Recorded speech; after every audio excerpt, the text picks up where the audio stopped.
Lebih dari 1.200 jenis bambu tumbuh di seluruh dunia. 180 jenis diantaranya tumbuh subur di berbagai daerah di tanah air. Dari jumlah tersebut, sebagian besar atau sekitar 88 jenis adalah tanaman asli Indonesia yang tidak tumbuh di negara lain. Tanaman bambu memiliki laju pertumbuhan yang sangat cepat seperti tanaman lain dalam keluarga yang sama, yaitu jenis rumput-rumputan atau Gramineae. Batang bambu memiliki rongga, berbuku-buku atau memiliki ruas, dan menyerupai pohon karena berkayu. Bambu mudah tumbuh di dataran rendah sampai lereng pegunungan, termasuk di halaman rumah-rumah warga atau di tepi jalan dan perkebunan. Tak heran bila bambu banyak dikenal dan dimanfaatkan oleh masyarakat Indonesia sejak dahulu kala. Bambu kurang lebih ada 180 jenis di Indonesia, itu introduksi, artinya didatangkan dari luar juga sebagian kecil, tapi sebagian besar asli Indonesia. Untuk bangunan biasanya jenis-jenis yang kuat dan besar seperti betung, Dendrocalamus asper, terus yang lurus itu Gigantocloa ater mungkin, atau Gigantocloa pseudorundinacea, masih banyak lagi marga Gigantocloa yang bisa digunakan untuk bangunan karena dia lurus, kemudian kuat, seperti itu.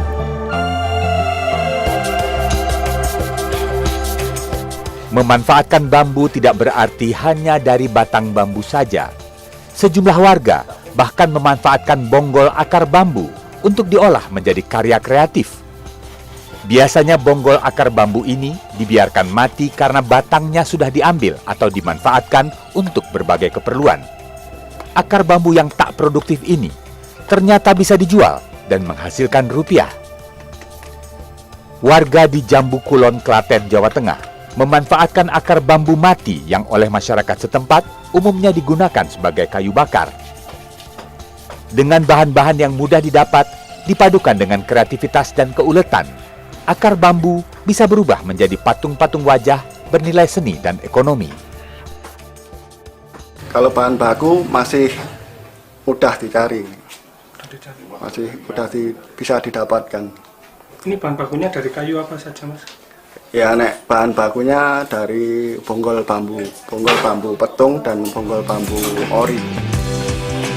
Kreativitas dengan bahan dasar akar bambu berupa patung-patung bebek dan kentongan yang ditambah dengan potongan-potongan kayu sebagai pelengkap, banyak dijajakan di Klaten, tepatnya di tepi jalan, jalur perlintasan kota Solo dan Yogyakarta. Kerajinan akar bambu yang dibuat oleh warga Jambu Kulon, Klaten ini juga dikirim ke sejumlah daerah, termasuk Bali. Dari daerah wisata ini, kerajinan akar bambu terkirim ke mancanegara. Ya kalau di pasar luar negeri kemungkinan besar udah, soalnya di Bali itu yang beli bule-bule. Bahan dasar yang mudah didapat, pengerjaan yang tak terlalu sulit, serta didukung nilai jual yang cukup tinggi, membuat kerajinan akar bambu ini banyak dilakukan di daerah-daerah lain. Kerajinan bambu tak hanya dari bonggol atau akarnya saja. Kerajinan dari batang bambu juga banyak dan mudah ditemukan di berbagai daerah. Masyarakat mengolah batang bambu menjadi berbagai macam kerajinan, mulai dari pajangan, peralatan rumah tangga, mebel, hingga tusuk gigi dan sedotan bambu yang cukup populer menggantikan sedotan plastik. Bagi penggunanya, memakai sedotan bambu menjadi langkah kecil partisipasi menjaga lingkungan. Dari antara si bambu, plastik sama si stainless, bambu itu mempunyai kadar polusi itu lebih kecil pada saat nanti terakhir kita pakai. Sedangkan stainless itu nomor 1, kedua plastik. Jadi kenapa itulah kita pilih bambu. Karena bawa ini, otomatis tuh aku bawa botolnya pasti tumbler gitu. Jadi enggak, oh ini tapi aku bawa minumnya plastik gitu, enggak. Jadi otomatis kalau dari ngurangin, hal yang paling kecil sih itu dulu. Lain lagi yang dikerjakan oleh seorang perajin di Jember, Jawa Timur, bernama Rudi Raharja. Ia mengolah batang bambu terbuang menjadi miniatur kapal layar. Keuletan dan ketelitian yang dilakukannya, mulai dari memilih ruas-ruas bambu yang tepat, memotong, mengukur, menghaluskan potongan bambu dengan amplas, dan menempelkan potongan-potongan bilah bambu hingga penyelesaian akhir, membuat kerajinan miniatur kapal ini dihargai cukup tinggi. Detail, pas dengan apa ya istilahnya, miniatur-miniatur kayak pintu-pintu, tangga-tangga nih, jendelanya nih pas gitu loh. Jadi hampir sama dengan kapal aslinya. Ya yang dibuang-buang nyari itu di sekitar rumah Banyak ya. banyak. Membuat miniatur kapal layar yang serupa dengan kapal pinisi juga dilakukan oleh sejumlah warga Sleman, Yogyakarta yang tergabung dalam kelompok kreasi bambu Cokro Wijayan. Anggota kelompok ini membuat kerajinan dari bambu dan menerima pesanan dari banyak daerah. Tingginya peminat akan kerajinan bambu ini dan banyaknya bahan yang tersedia membuat mereka optimistis karya dan kerajinan ini akan bisa diandalkan. Kreasi bambu ini mungkin bisa untuk sambilan juga bisa, nanti untuk jangka waktu panjang juga nggak bakalan akan rapuh gitu Pak. Kerajinan bambu memang banyak ragam dan jenisnya. Tanaman bambu yang mudah ditemukan serta batang bambu yang lentur dan mudah dibentuk membuat bambu termasuk bahan yang banyak dipakai sebagai bahan dasar kerajinan rakyat. Dipadukan dengan kreativitas tinggi, maka masyarakat dapat menjadikan bambu sebagai salah satu sumber ekonomi. Sebagai ilmuwan, Gede Made memberikan sejumlah kiat agar batang bambu bisa dimanfaatkan secara optimal. Kalau pemanenannya di musim hujan itu otomatis akan bambunya kualitasnya buruk. Kemudian kalau dipanen, kalau penanamannya di daerah yang lembab, kemudian curah hujannya tinggi, itu otomatis produk kayunya buruk. Seperti itu. Nah, kalau mau kuat ya harus di daerah yang kering. Kemudian kalau bisa dipanen di musim yang kering. Atau kalaupun dipanen di musim hujan, panenlah ketika siang hari. Bilah-bilah bambu yang kuat dan ulet tak hanya dibuat untuk kerajinan semata. Masih banyak masyarakat memanfaatkan bambu untuk menjadi bahan pembuat jembatan. Di sejumlah daerah, kerap ditemukan bambu untuk menjadi tiang penyangga ataupun dinding rumah, pondok, serta saung tempat beristirahat. Bambu memang tak bisa lepas dari kehidupan masyarakat sehari-hari, termasuk peranan besek bambu yang menggantikan kantong-kantong plastik.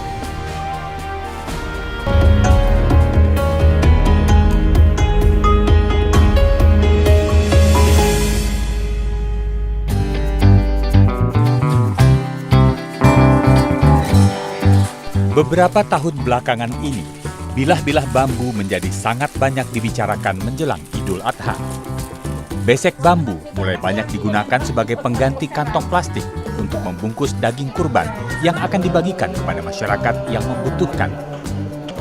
Besek bambu dinilai lebih ramah lingkungan dan bisa didaur ulang, sehingga penggunaan besek bambu dianjurkan oleh banyak daerah di Indonesia. Jadi di dalam surat edaran itu mengimbau untuk mengurangi atau bahkan tidak menggunakan pengguna kantong plastik yang tidak terurai. Jadi dihimbau untuk menggunakan bahan-bahan yang mudah terurai, misalnya seperti penggunaan besek, kemudian daun jati, daun lontar. Anjuran dari pemerintah daerah membuka peluang lebih besar untuk produksi besek bambu yang secara otomatis menggerakkan usaha kecil dan menengah atau UMKM. Mudah-mudahan ini akan menggerakkan UKM kita di tahun depan, kalau masing-masing kemudian akan mengkonversi dari plastik ke besek, maka mereka sudah siap-siap memproduksi dalam jumlah besar. Artinya ini akan menggerakkan sektor UKM kita. Tidak hanya saat Idul Adha, besek bambu dianjurkan juga untuk dibiasakan saat membungkus makanan pada berbagai acara dan hajatan. Oleh karena itu, besek bambu aneka ukuran tetap diproduksi dan setiap hari bisa ditemukan di pasar-pasar. Jika besek bambu banyak ditemukan di berbagai daerah, namun makanan dari batang bambu barangkali hanya bisa ditemukan di sejumlah daerah saja. Misalnya di Semarang, yang memiliki kuliner lezat dari bambu yang bernama lumpia.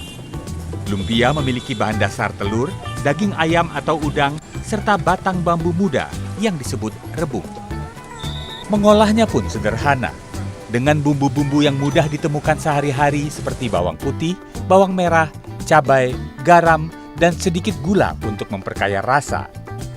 Bahan-bahan inilah yang dicampur dengan santan secukupnya, ditumis dan dibungkus dengan kulit lumpia yang berbahan dasar tepung terigu. Sekalipun makanan berbahan dasar bambu muda ini bisa dinikmati kapan saja dan di mana saja, namun lumpia Semarang berhasil menjadi kuliner khas dan oleh-oleh yang diminati bila berkunjung ke ibu kota Provinsi Jawa Tengah ini. Di beberapa daerah, rebung juga disajikan di meja makan sebagai teman makan nasi dalam bentuk sayur yang ditumis atau digulai. Sama seperti makanan rumah lainnya, membuat hidangan dari bambu muda ini juga menggunakan bahan dan bumbu sederhana dengan pengolahan yang tak jauh berbeda dengan masakan lainnya. Namun cita rasa dan kelezatan yang dihasilkan tentu saja berbeda. Pepatah mengatakan lain padang, lain belalang, lain lubuk, lain pula ikannya. Itu pula yang tergambar dari makanan khas daerah-daerah di Nusantara yang menggunakan batang bambu. Masyarakat Minangkabau di Sumatera Barat, serta beberapa daerah lain yang banyak didiami oleh suku Melayu. Bambu juga digunakan untuk membuat lemang atau lamang, yaitu penganan dari beras ketan yang dimasak dalam seruas batang bambu. Bambu kan? Iya. Dipotong-potong satu ruas tuh, dimasukkan daun. Iya. Lalu dimasukkan beras. Beras kelapa, jadi dikasih bumbunya bawang, gula, dikit kan. Lemang biasanya dibuat bersamaan dengan perayaan hari-hari besar, seperti Hari Raya Idul Fitri atau Idul Adha, Maulid Nabi, ataupun saat kenduri besar lainnya. Karena banyak digemari oleh suku Melayu, maka lemang juga dibuat oleh orang-orang di Malaysia, Singapura, maupun Brunei.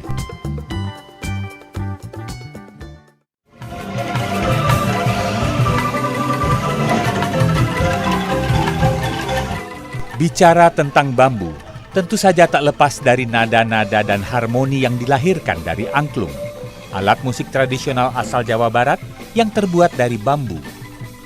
Angklung banyak dimainkan dalam berbagai acara dan kesempatan. Nada-nada lahir dari angklung yang digoyangkan, sehingga batang-batang bambu saling beradu. Angklung sangat mudah dimainkan oleh siapa saja. Di Bantul, daerah istimewa Yogyakarta, angklung juga dikenal oleh masyarakat setempat, karena 3 orang pemuda warga desa Ndruwo, kecamatan Sewon, sehari-hari mendapatkan rezeki dari mengolah batang bambu menjadi angklung. Ini sama sol. Jadi ada 3 nada, do, mi, sama sol. Ini sama do, ini juga do. Jadi ini oktavnya. Jadi kita baru saja dari ISI Surakarta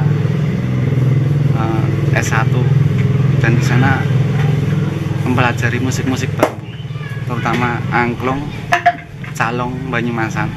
Kita kan di sini bergerak untuk supaya angklung itu tuh semakin dikenal orang, kan UNESCO saja, di luar negeri saja angklung aja dihargai, masa pemudanya yang kita yang anak bangsa untuk melestarikan angklung aja jarang.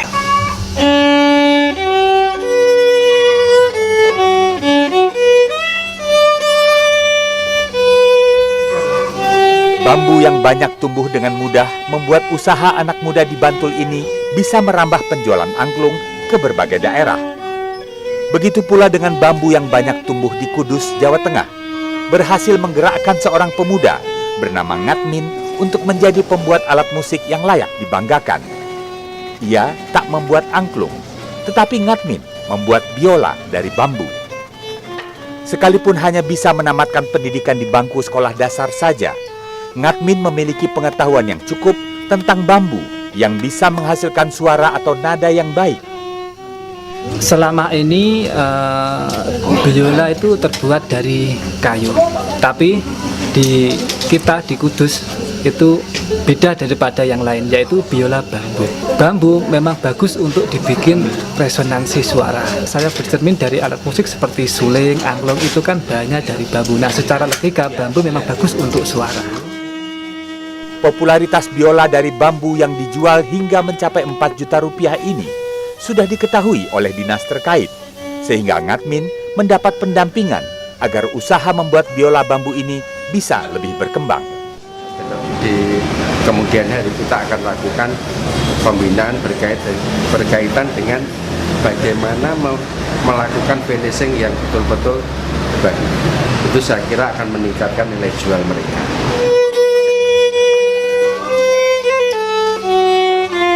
Dalam pengembangannya, bambu juga memiliki potensi untuk dapat digarap menjadi bahan garmen atau kain serat bambu. Bambu telah sejak lama menjadi komoditas unggulan bagi para perajin di berbagai daerah di tanah air. Bambu layak disebut memiliki peran penting secara ekonomi, ekologi, dan budaya. Bahkan menjadi bahan pembangkit tenaga listrik yang menguntungkan masyarakat.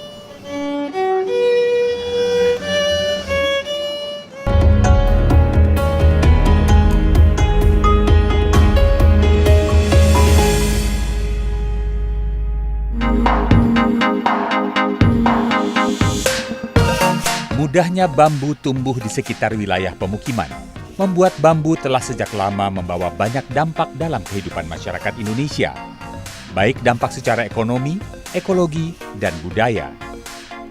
Tak berhenti sampai di situ saja, 17 September 2019, bambu mencatatkan sejarah baru sebagai bahan baku pembangkit listrik tenaga biomasa atau PLTBM yang pertama kali dicoba di Kepulauan Mentawai, Sumatera Barat. Pemanfaatan bambu sebagai PLTBM ini juga tercatat sebagai yang pertama di kawasan Asia Pasifik. Bambu yang digunakan untuk menjadi pembangkit listrik dipasok oleh masyarakat sekitar, sehingga masyarakat mendapatkan keuntungan ganda, yaitu tambahan finansial dari bambu yang dipasok, serta manfaat penerangan dari listrik yang dihasilkan. Ada 200 hektar, 250 hektar seluruh dekat-dekat yang plan ini yang ditanam bambu. Bambu itu tradisi Mentawai, budaya Mentawai. Dulu bambu itu, nah ini rentetan ceritanya. Dulu bambu itu untuk masak air, masak ikan, masak sagu, masak keladi, masak pisang, semua untuk yang berhubungan masak-masak. Kehadiran PLTBM ini tentu saja disambut antusias. Masyarakat yang terbiasa dengan lampu berbahan bakar minyak tanah kini bisa lebih berhemat dan menikmati listrik yang lebih praktis dan modern. Lampu togok ya? Lampu togok satu malam itu bisa 1 liter satu malam. Berapa itu uangnya, Pak? 10.000. Semalam bisa habis 10.000? Bisa. Karena tiap kamar pakai ini. Pakai lampu togok. Minyak apa, Pak? Berarti minyak tanah. Ya dengan adanya listrik ini ya minyak tanah itu sudah enggak gede lagi. Sulit dibayangkan bahwa batang bambu yang keras dan ulet ternyata bisa diolah menjadi bahan untuk pakaian. Berkat ilmu dan pengetahuan serta bantuan teknologi, ruas-ruas batang bambu bisa diolah menjadi serat-serat lembut seperti kapas. Bahan ini kemudian dipintal menjadi benang dan diolah menjadi bahan untuk kaos kaki, handuk, pakaian, maupun sepatu. Salah seorang pengusaha bahan serat bambu di Bandung mengatakan sejumlah keunggulan barang-barang yang menggunakan serat bambu alami ini, seperti lebih menyerap keringat, kemampuan menyesuaikan suhu sehingga lebih nyaman dipakai, serta bahan ini mengandung antibakteri alami. Kalau yang produk-produk lain kan ada yang namanya antibakteri. Nah itu antibakterinya itu chemical. Tapi kalau bambu ini dia natural gitu. Bedanya seperti itu. Jadi kalau yang chemical ini ketika proses pencucian itu hilang. Kalau ini memang selalu ada. Kenapa kita berani yang namanya ketika kita menjual, kita berani ini produk kita nggak perlu dicuci 1 bulan. Nah, kenapa kita berani ngomong kayak gitu? Karena emang nggak akan tahu. Alvin Hudaya menjalankan bisnis serat bambu bersama dengan ayahnya. Namun ia lebih fokus pada usaha sepatu dari serat bambu yang kerap mendapatkan pesanan dari beberapa negara, seperti Malaysia, Singapura, Amerika Serikat, dan pengiriman rutin ke Belanda. Ia yakin usaha yang ditekuninya ini memiliki prospek yang sangat baik di masa yang akan datang. Kalau saya mah optimisnya tetap di tren ya, karena emang suatu saat nanti katun juga bakalan terganti sama produk yang ini produk yang setara sama katun.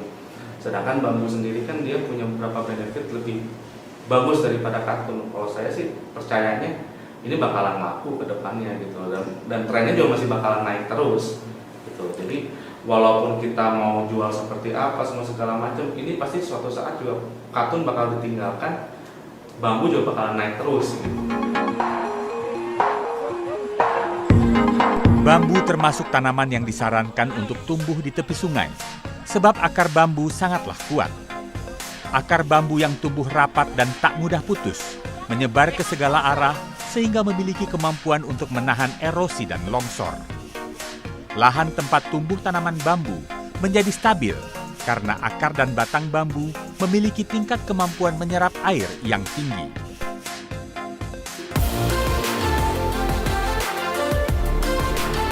Bambu yang dapat tumbuh dengan pesat dinilai mampu menjaga kebersihan udara, sebab hasil proses fotosintesa bambu menghasilkan oksigen 30 hingga 35% lebih banyak dibanding pohon lain.